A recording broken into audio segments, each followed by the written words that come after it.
പിതാവിൻ്റെയും പുത്രൻ്റെയും പരിശുദ്ധാത്മാവിൻ്റെയും നാമത്തിൽ ആമേൻ. എൻ്റെ പ്രിയപ്പെട്ടവരെ, ഇന്ന് ഫെബ്രുവരി 27 വെള്ളിയാഴ്ച.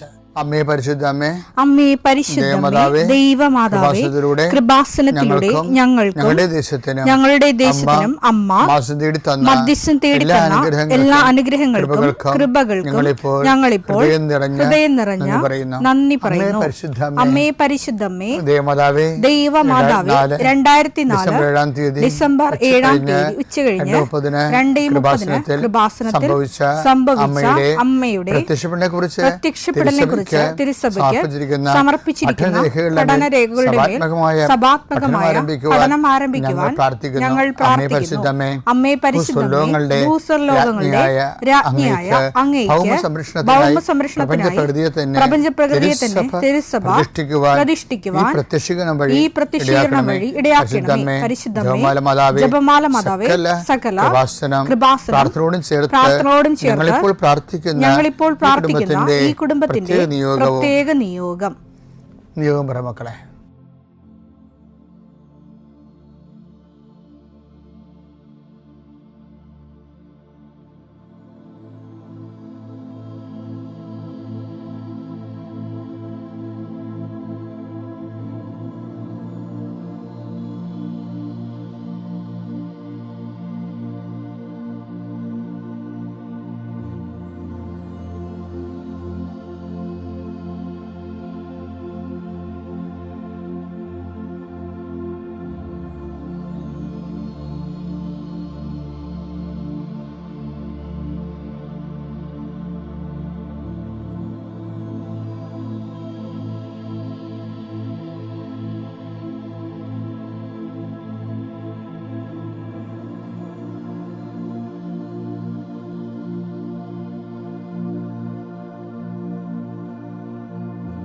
അമ്മയുടെ പ്രത്യക്ഷീകരണത്തിന്റെ ഈ അനുഗ്രഹവേളയിൽ ഞങ്ങൾക്ക് സാധിച്ചു തരുവാൻ കനിയണമേ. ആമേൻ. വിശ്വാസ പ്രമാണം.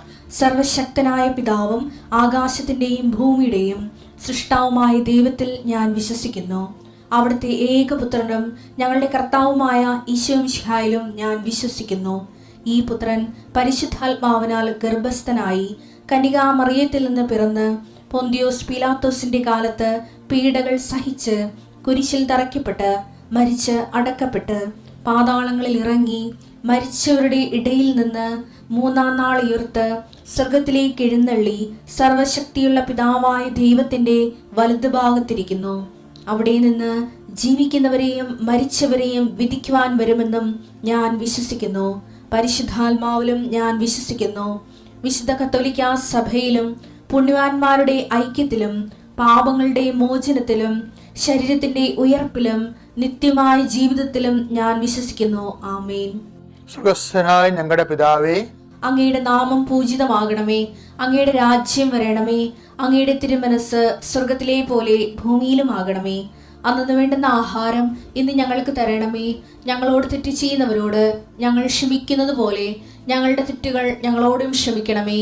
ഞങ്ങളെ പ്രലോഭനത്തിൽ ഉൾപ്പെടുത്തരുതേ, തിന്മയിൽ ഞങ്ങൾ രക്ഷിക്കണമേ. ആമേൻ. നന്മ നിറഞ്ഞ മറിയമേ, സ്വസ്തി. കർത്താവ് അങ്ങയുടെ കൂടെ സ്ത്രീകളിൽ അങ്ങ് അനുഗ്രഹിക്കപ്പെട്ടവളാകുന്നു. അങ്ങയുടെ ഉദരത്തിൻ ഫലമായി ഈശോ അനുഗ്രഹിക്കപ്പെട്ടവനാകുന്നു. പരിശുദ്ധ മറിയമേ, തമ്പുരാന്റെ അമ്മേ, പാപികളായ ഞങ്ങൾക്ക് വേണ്ടി ഇപ്പോഴും ഞങ്ങളുടെ മരണസമയത്തും തമ്പുരാനോട് അപേക്ഷിക്കണമേ. ആമേൻ. കർത്താവേ, നിന്റെ ഉന്നതമായ നാമത്തിന് സ്തോത്രം ചെയ്യുന്നു. കർത്താവേ, നിന്റെ വിശുദ്ധ പൗരോഹിത്യത്തെ മഹത്വപ്പെടുത്തണമേ. കർത്താവേ, സഭയിലുള്ള സാന്നിധ്യം പ്രകടമാക്കണമേ. 40 വർഷം ഞാൻ അർപ്പിച്ച കൃപാനയുടെ യോഗ്യതയാണ്. കൃപാസ്ഥാനത്താറെ ജീവനോടെ പ്രത്യക്ഷപ്പെട്ട പരിശുദ്ധ അമ്മയുടെ മാധ്യസ്ഥത്തിൽ ഈ പ്രാർത്ഥന പ്രതീക്ഷിച്ചുകൊണ്ട് ലോകം മുഴുവനും വിവിധ സ്ഥലങ്ങളിൽ ജാഗ്രതയോടെ ഇരിക്കുന്ന ഓരോ മകൻ്റെ മേലും മകളുടെ മേലും കർത്താവേ, നിന്റെ തിരുമുറിവാർന്ന വലതുകരം ആണിപ്പെടുന്ന അത്ഭുതകരം വെക്കണമെന്ന് പ്രാർത്ഥിക്കുന്നു. കർത്താവ് യാത്ര ചെയ്യുന്ന മക്കൾ, കർത്താവ് ഇൻ്റർവ്യൂ ഉള്ള മക്കൾ, കർത്താവ് പരീക്ഷ എഴുതുന്ന മക്കൾ, അനേകം മക്കൾ ആശീർവാദം വാങ്ങിച്ച് പോയിട്ടുണ്ട് പരീക്ഷ എഴുതാൻ വേണ്ടി. അവരെല്ലാം കർത്താവെ ആശീർവദിക്കണം. പരീക്ഷാ സമയങ്ങളിൽ കർത്താവെ അങ്ങ് അവിടെ കൂടെ വസിച്ചുകൊണ്ട് അവർക്ക് ചിലർക്ക് പരീക്ഷ എഴുതുന്നതിന് പ്രയാസമുള്ളവരുണ്ട്, ചിലർക്ക് ഓർമ്മ കിട്ടത്തില്ല, ഓർത്തെടുത്ത് കമ്പ്യൂട്ടറിൽ കറുപ്പിക്കാനോ വെളുപ്പിക്കാനോ പറ്റാത്തവരുണ്ട്, തീരുമാനം എടുക്കാൻ താമസം എടുക്കുന്നവരുണ്ട്. അവരെല്ലാവരെയും ഈശോയുടെ നാമത്തിൽ ഞാൻ ആശ്രയിക്കുന്നു. കുടുംബത്തിലെ പ്രത്യേക അവസ്ഥ കൊണ്ടും പിന്നെ ഹോസ്റ്റലിൽ അവിടെയൊക്കെ നിൽക്കുന്നവർ ഭക്ഷണമില്ലായ്മ കൊണ്ടും നല്ല ഭക്ഷണം കിട്ടാത്തത് കൊണ്ടും അവന് ഉറക്കമില്ലാത്തത് കൊണ്ടും വയറൊക്കെ മോശമായിരുന്നതുകൊണ്ടും പല ആൾക്കാർക്കും പലതരം ശാരീരികമായ പല അവശതകളും ഉള്ളതുകൊണ്ടും പല കാര്യങ്ങളെയും ബാധിക്കുകയും വേദനിക്കുകയും നിരാശപ്പെടുകയും സങ്കടപ്പെടുകയും എന്ത് ചെയ്യണമെന്ന് അറിയാൻ പാടില്ലാതെ ഒരാശ്വാസമില്ലാതെ പരക്കം പാകുകയും ചെയ്യുന്ന എല്ലാ മക്കളെയും ഞാൻ കൃപാസനത്താറെ ജീവനോടെ പ്രത്യക്ഷപ്പെട്ട പരിശുദ്ധമ്മയുടെ മാധ്യസ്ഥത്തിൽ നിന്നെ യേശുനാമത്തിൽ ആശ്രയിക്കുന്നു. ദൈവത്തിലെ നീ അനുഗ്രഹിക്കപ്പെട്ടവളാണ്, നീ അനുഗ്രഹിക്കപ്പെട്ടവനാണ്.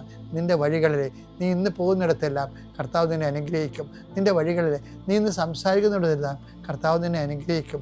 ദൈവത്തിലെ നിൻ്റെ ഓരോ ഉദ്യമങ്ങളും നിൻ്റെ ഓരോ ചിന്തകളും നിൻ്റെ ഓരോ തീരുമാനങ്ങളും അത് അനുകൂലമാണ് നടക്കാനും അനുകൂലമല്ലെങ്കിൽ നിനക്കെതിരാണെങ്കിൽ നടത്താതിരിക്കാനും കർത്താവിൻ്റെ പരിശുദ്ധാത്മാവ് നിന്നെ ഗൈഡ് ചെയ്യട്ടെ.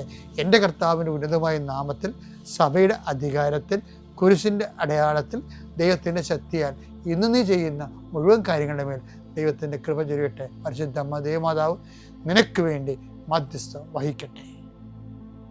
പിതാവിൻ്റെയും പുത്രൻ്റെയും പരിശുദ്ധാത്മാവിൻ്റെയും നാമത്തിൽ.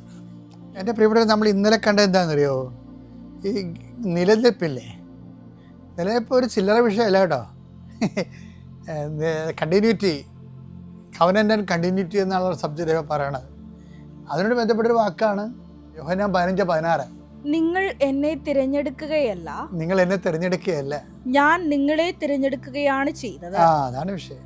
ഞാൻ ഇപ്പം ഉടമ്പടി എടുക്കുന്ന ആൾക്കാർ ഓർത്തേക്കണം, നിങ്ങൾ വന്ന് ഇടിച്ച് തല്ലി കയറി മസിലി പിടിച്ച് ഉടമ്പടി എടുത്തുകൊണ്ട് പോയതല്ല, ദൈവം നിങ്ങളെ കൊണ്ട് എടുപ്പിച്ചതാണ്.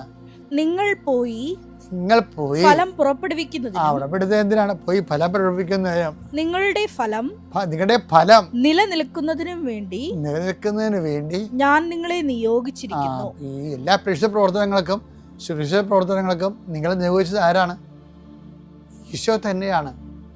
അപ്പം അങ്ങനെ നിയോഗിക്കപ്പെടുമ്പോൾ നിങ്ങൾക്ക് യേശുവാണ് എന്നെ നിയോഗിച്ചത് എന്നുള്ള ബോധം ഉണ്ടാവേണ്ടതാണ്. നമുക്ക് യേശുവാണ് എന്നെ നിയോഗിച്ചത്. ഞങ്ങൾക്കൊക്കെ ഇപ്പോൾ തിരുപ്പട്ടം മേടിക്കുമ്പോഴേ സത്യമായിട്ട് ആ ബോധമുണ്ട്. കർത്താവിൻ്റെ നിയോഗത്തിലാണ് നമ്മൾ ഒരു രൂപത്തിലാണ് ഇൻകാർണേറ്റ് ചെയ്ത് വർക്ക് ചെയ്യുന്നത്. പക്ഷേ എല്ലാ രൂപതയും റിലീജിയസും എല്ലാം ബേസിക്കായിട്ട് ആര് വിളിച്ചതാണ്? ഈശോ വിളിച്ച് നിയോഗിച്ചതാണ്. അതുകൊണ്ടാണ് നമ്മൾ ഓരോ വിഷയങ്ങൾ ഏറ്റെടുക്കുന്നത്. നമ്മുടെ മനസാക്ഷി ഈശോ നമ്മളിൽ വസിച്ചുകൊണ്ട്, നാളെ നമ്മളത് കാണും, ഈശോ വസിച്ചുകൊണ്ട് ഈശോയുടെ പ്രവർത്തി കാണുന്ന ചെയ്യുന്നതിനെക്കുറിച്ച് നമ്മൾ കാണും. അത് നിങ്ങൾ അതിലേക്ക് വരണമെന്ന് എൻ്റെ അച്ഛൻ്റെ അഭിപ്രായം. ഇപ്പോഴെന്താ വിഷയം എന്ന് പറയുന്നത്, നമ്മൾ പറഞ്ഞുകൊണ്ടിരിക്കുന്ന വിഷയം നമ്മൾ ചെയ്യുന്ന എല്ലാ സുവിശേഷ പ്രവർത്തനം, അതുപോലെ തന്നെ രോഗി പരിചരണം, അതുപോലെ തന്നെ ദിവ്യകാരുണ്യ പ്രവർത്തനങ്ങൾ എല്ലാം ദൈവം കൽപ്പിച്ചതുപോലെ ചെയ്യണം. പൗലോസ് 10 ദിവസത്തിനെക്കുറിച്ച് നല്ലവണ്ണം പറയുന്നുണ്ട്. പ്രസംഗിക്കുന്നവൻ കർത്താവിന് അരുളപ്പാട് ലഭിച്ച പോലെ പ്രസംഗിക്കട്ടെ. 1 Petrus 4:11. പ്രസംഗിക്കുന്നവൻ ദൈവത്തിന്റെ അരുളപ്പാട് നൽകുന്നവനെ പോലെ പ്രസംഗിക്കട്ടെ. ദൈവത്തിന്റെ അരുളപ്പാട് നൽകുന്നവനെ പോലെ പ്രസംഗിക്കട്ടെ. ശുശ്രൂഷിക്കുന്നവൻ ദൈവത്തിൽ നിന്ന് ലഭിച്ച ശക്തി കൊണ്ട്. ഈ പള്ളികളിലൊക്കെ പ്രസംഗത്തിന്റെ പുസ്തകം നോക്കി ചില അച്ഛന്മാർ കഥകൾ പറയത്തില്ലേ? കൃപാസനത്തിന്റെ കേമത്തം പറയുകയല്ല, പക്ഷെ നിങ്ങൾ കേട്ടിട്ടുണ്ട് കൃപാസനത്തിൽ വല്ലപ്പോഴും കഥ പറയുന്നത്. നിങ്ങൾ ഉറങ്ങിയാലും തൂങ്ങിയാലും I will not say any story. എന്താ കാര്യം? ഇതാണ് കാരണം. പ്രസംഗിക്കുന്നവൻ എന്ത് ചെയ്യണം? ദൈവത്തിന്റെ അരുളപ്പാട് നൽകുന്നവനെ പോലെ പ്രസംഗിക്കട്ടെ. ശുശ്രൂഷിക്കുന്നവൻ നിങ്ങൾ ആദര സേവനത്തിന് പോകത്തില്ലേ? കേട്ടോ, ദൈവത്തിൽ നിന്ന് ലഭിച്ച ശക്തി കൊണ്ട് എന്ന പോലെ ശുശ്രൂഷിക്കുന്നവന് ശക്തി വേണം. അല്ല ഉടമ്പടി എടുത്തതെന്ന് പറഞ്ഞ് ഓടിക്കെട്ടി നേരെ ആശുപത്രിയിലോട്ട് പോകരുത്. കുറച്ച് കഴിയുമ്പോൾ തളരും, മടുക്കും, മുരണിപ്പ് തോന്നിക്കും. ഞങ്ങളുടെ നാട്ടിലൊക്കെ പറയണം മുരണിപ്പ്. ബോറടിക്കത്തില്ലേ? അതിനാണ് മുരണിപ്പെന്ന് പറഞ്ഞത്. നിങ്ങളുടെ നാട്ടിലൊക്കെ എന്ത് പറയുന്നത് എനിക്ക് അറിയത്തില്ല. ഇങ്ങനെ ബോറടിക്കും നമുക്ക് വർക്ക്. അപ്പോൾ അതിനെന്താ വെച്ചാൽ അതിനെന്താ ചെയ്യേണ്ടത്? ദൈവത്തിൽ നിന്ന് ശക്തി ലഭിക്കണം. വെച്ചാൽ ഈ വിഷയം വെച്ചുകൊണ്ട് നമ്മൾ ആതുര സേവനം, ഇപ്പം ഞങ്ങളൊക്കെ ഉള്ള കാര്യം പറയാം. നിങ്ങളുടെ മുമ്പിൽ നിൽക്കുമ്പോഴും സുവിശേഷ വേലയ്ക്ക് പോകുമ്പോഴും ഞാൻ സമരത്തിനൊക്കെ പോകും. ചില അവകാശ പോരാട്ടത്തിനൊക്കെ പോകും. അപ്പോഴൊക്കെ എല്ലാം ഒരു 3-4 ജപമാലയൊക്കെ ചൊല്ലിയിട്ടാണ് പോണത്. പിന്നെ രാത്രിയും പകലും പ്രാർത്ഥിക്കുമ്പോഴൊക്കെ പിറ്റേ ദിവസം നടക്കാനുള്ള എല്ലാ വിഷയവും സമർപ്പിക്കും. അതാണ് അതാണ് ഈ ഒന്നിൽ വായിച്ചത്. പ്രസംഗിക്കുന്നവൻ ദൈവത്തിന്റെ അരുളപ്പാട് നൽകുന്നവനെ പോലെ ദൈവത്തിന് അരുളപ്പാട് നൽകുന്ന പോലെ പ്രസംഗിക്കട്ടെ. ശുശ്രൂഷിക്കുന്നവൻ ദൈവത്തിൽ നിന്ന് ലഭിച്ച ശക്തി കൊണ്ട് എന്ന പോലെ ശുശ്രൂഷിക്കട്ടെ. അതാണ്. ഇപ്പം നിങ്ങൾ പൊതിച്ചോറ് കൊടുക്കാനൊക്കെ നിങ്ങൾ പോകത്തില്ലേ? രാവിലെ എഴുന്നേറ്റ് നിങ്ങൾ 3 മണിക്കൊക്കെ 4 മണിക്ക് ചോറുണ്ടാക്കി ആശുപത്രി കൊണ്ട് കൊടുത്തിട്ടല്ലേ നിങ്ങൾ ഓഫീസിൽ പോണത്. നിങ്ങൾ ഒത്തിരി പേര് ചെയ്യുന്നുണ്ട്. ഉടുപ്പ് കൊടുക്കുന്നവരുണ്ട്. ശുശ്രൂഷിക്കുന്നവൻ എന്ത് ചെയ്യണം? ഒരു ഉത്തരവാദിത്വം, ഉടമ്പയുടെ ഉത്തരവാദിത്വം നിർവഹിക്കുക എന്നുള്ള എല്ലാ ഐഡിയ ചെയ്യരുത്. മറിച്ച് എന്താണ്? ദൈവത്തിൽ നിന്ന് ശക്തി ലഭിച്ചവരെ പോലെ ശുശ്രൂഷിക്കണം. അതിനെന്ത് ചെയ്യണം?